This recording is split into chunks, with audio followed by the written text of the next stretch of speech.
The Dodgers return to Los Angeles without a World Series berth and instead with questions about Freddie Freeman. The Clippers are getting hate from the national press, but do they really deserve it? And Cooper Kupp is questionable for Sunday, but it's actually pretty easy to explain why he's playing. Good morning. I'm James. This is your daily dose of sports and snark for the greatest sports city in the world, Los Angeles. This is the faithful Angelenos Morning Report.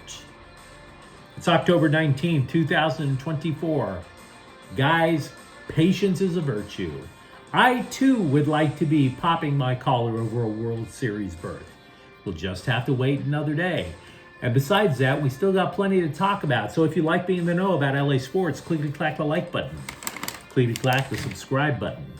There's a notification bell. Hit that. It'll let you know when we drop new content. Sharing is caring. Let people know we exist. By all means, comment. Now, before we go through the news and notes, we have another expanded look at the scoreboard. Mets 12, Dodgers 6. Look, Jack Flaherty just didn't have it, allowing 8 runs in 3 innings. Dodgers obviously playing catch-up every step of the way after that. His fastball averaged 2 miles an hour slower than the mid-90s it normally hits. To be honest, I'm kind of okay with it. Look, it's a hell of an ask. Hey guys, do us all a favor. Sweep the Mets on the road with the World Series at stake. It's a little bit of a tall order. Andy Pages hits 2 home runs. Mookie Betts hits another home run. So the series returns to LA. The Dodgers have 2 more shots to qualify for the World Series. Now, Sunday's Game 6 is posing 2 issues. I don't want to be all roses and puppy dogs about this. We do recognize reality on this channel. One issue is that ever since Sean Manaea left Slime Diego, the Mets taught him how to throw the sweeper. When he was with the Padres, Manaea would come up to LA and just get slapped to and fro. It was craziness. You get slapped that many times, next thing you know, it's pistols at dawn.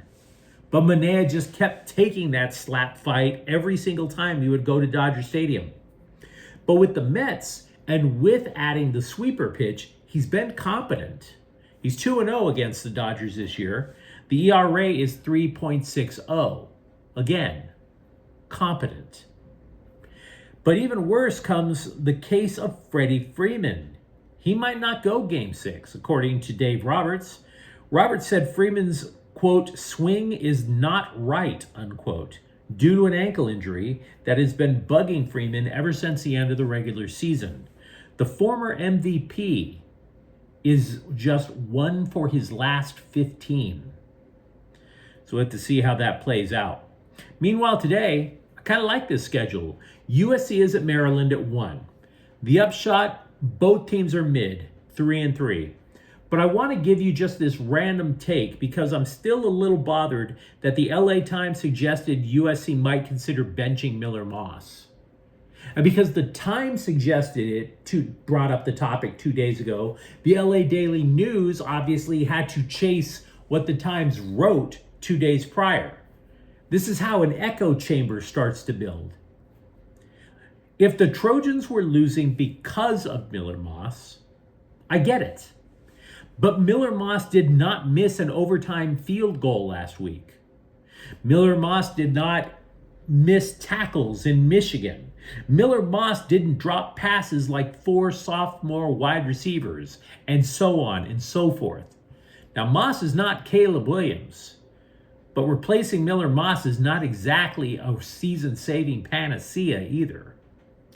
UCLA is at Rutgers at 9 a.m., by the way. Oh, joy.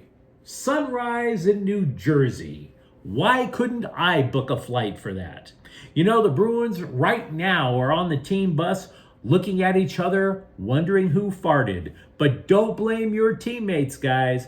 The Jersey Turnpike always smells that way. I know. I had to fly to New Jersey once to try to promote a book. Yep. They always talk about Jersey, and they say the motto from the young men out there is gym, tanning, and laundry. But nobody in that state ever bothered to mention bathing themselves or wiping. Bring plenty of smelling salts if you want to break that 5-game losing streak. It's also a very important day for American soccer. It's Galaxy Game Day. The Galaxy are at Houston at 6. Decision day in MLS, the final day of the regular season. For the Galaxy to win the Western Conference, they need at least a tie in this match, because if they lose, San Jose is at LAFC, also at 6. The black and gold, if they win and the Galaxy lose, then it's a tie atop the conference. They go to tiebreakers. The black and gold, by the way, have won 4 consecutive matches, and they are facing the worst team in MLS. And that's the scoreboard. Let's get to the news. I admit I'm stunned by the state of affairs for the Clippers. I am.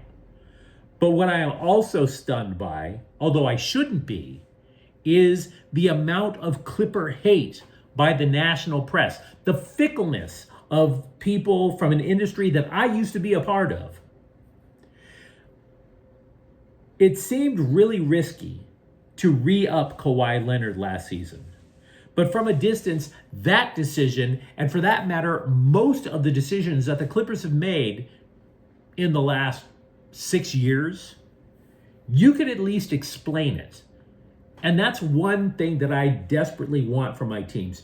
Don't make inexplicable moves. If I can see the big picture, I will give you leeway. And as a Clipper fan, I would say that that would be the way I would look at it as well, if I were one. In retrospect, fine. We can all Monday morning quarterback. But trading away Shai Gilgeous-Alexander and all those picks, yeah, it's a bad idea. But in turn, you needed to do that in order to get Leonard and Paul George in their prime. Trading for George was the precursor to landing Leonard. Leonard didn't just want to run up and down in Clipper gear by himself. He wanted a running mate. I could even argue that letting Leonard or George go last offseason would have made sense, because the new NBA salary cap is like putting your testicles under a sledgehammer. I read column after column yesterday, though. Tons of columns. The Monday morning quarterbacking was just all over the place about how the Clippers are just horrifyingly bad for keeping the wrong superstar.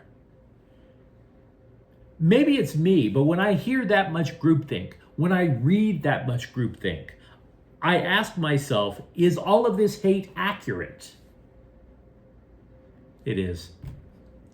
Mostly it is. I cannot argue that the Clippers made all the right moves, but I can argue that they're not nearly as screwed as the national press is making them out to be. Because the national press is looking at all these draft picks way off in the future, after Biden and Trump and all of them have shuffled off their mortal coil. 2030, right? But if the Clippers do not add another long-term contract in 2 seasons of stinking up the joint, they're going to have cap space. And not just a little bit either. And coincidentally, the free agent class 2 years from now is loaded, provided these potential free agents don't re-up with their own clubs. Luka Doncic is the headliner of the free agent class 2 years from now. Now, that's not a prediction by any stretch. But if you're wondering what the hell are the Clippers going to do, would you theoretically want your team to stink for a couple of years to rid yourself of a lot of bad contracts and go get yourself Luka Doncic and still have Kawhi on the team? Provided, of course, his leg works. Perhaps I'm reaching. You tell me. Cooper Kupp is questionable to play for the Rams against Las Vegas on Sunday. This is according to Sean McVay. It's allegedly a game-time decision. Kupp had been nursing a turned ankle that he suffered in week 2. The question, according to McVay, is not whether Kupp can play, but return to performance. Whatever the hell that means. It's Coach McVay and Dave Roberts, they love creating these little micromanaging phrases, return to performance. But then comes the second question. The Rams have 2 games next week, the Sunday one, and they turn around on Thursday Night Football and host Minnesota. And Kupp, by the way, hates playing on artificial turf. Those are 2 games at SoFi Stadium. Do you want to risk Kupp on artificial turf for both games? Would you take your chances against a Raiders team that is struggling just as much as you are, or give Kupp a couple of extra days before the Vikings? That is the thinking that they're trying to make the press try to amplify. He's going to play. Do I have inside dope? No. But I can tell you why he's going to play. Only 4 teams that started the season 1-5 in NFL history have made the playoffs. If the Rams have any prayer whatsoever of going to the postseason, they're going to need Cooper Kupp against a struggling Raiders team. Simple as that, if I were to guess. And by the way, Sean McVay, with his next win, ties John Robinson for the most coaching wins in LA Rams history. So that'd be kind of nice to get out of the way, too. Say what you want about Lincoln Riley, but he's getting the big picture. Pardon the pun. Please pardon the pun. The USC football team is continuing to add size, and I know this to be true because almost every recruit that comes to Heritage Hall towers over the coach in the congratulatory handshake photo. I realize Lincoln Riley's not that big of a guy, but I mean, I'm just sitting there looking at Lincoln Riley next to this recruit. It's like looking at the number 10. That's how big these guys are. The latest is offensive tackle Aaron Dunn in the class of 2025. He flipped his previous commitment to Utah. The dude is 6'8", 290 pounds. He's considered a top 20 tackle in the class, the second best overall prospect in Utah. And yes, he turned down the Utes, the supposedly more physical team, to play for the Trojans. If you recall, it was just a few months ago that analysts, these recruiting analysts who spend their lives studying high school players like they all live in white vans across the street from the school, they listed USC as having a top 10 recruiting class. And that was, of course, until a couple of Georgia teenagers abandoned ship. Give it up to Riley's perseverance, because USC has a top 10 recruiting class again. Provided, of course, that they all sign, but at this moment, it's top 10 all over. I find this fascinating. I'm always big on strategy. I don't have athletic ability. I like it when coaches outfox each other. It's one of those things. Jesse Minter, the defensive coordinator for the Chargers, he offered a couple of hints as to how he calls defense. The Athletic ran through some quotes that Minter gave at a coaching clinic. You might think, if you're a guy like me, and you're sitting there going, okay, it's 1st and 10, you kind of want to keep the opposing offense to 3 yards per play. You know, that would mean it's 4th and 1, and you get them to get the punt team on the field. But Minter doesn't look at it that way at all. His goal is not to average yards on a play or whatever. His goal on 2nd down, for example, is to get the opposing offense to either 3rd and 6 or longer. Quote, used to be, hey, it's 2nd and 8. Let's just hold them to half the yardage. But now you're in 3rd and 4. But if you look at the 3rd down percentages of winning, 3rd and 6 or more, you can dictate more. We are really trying to attack on 2nd down and distance. We're trying to play tight coverage. We're trying to not give up the quick gain, the get back on track play, unquote. And it makes sense. Play aggressive on 2nd down, and now all of a sudden, you know, at 3rd and 6, these guys are in a passing situation. It makes your 3rd down play calling a lot more A lot simpler. And you're sitting there going, well, wait, James, okay, so they're blitzing on every down. That's how they are being aggressive. Wrong. That's not true. The Bolts are 19th in the NFL in terms of calling up the blitz. They're finding other ways to be aggressive and forcing their opponents into third down and long plays.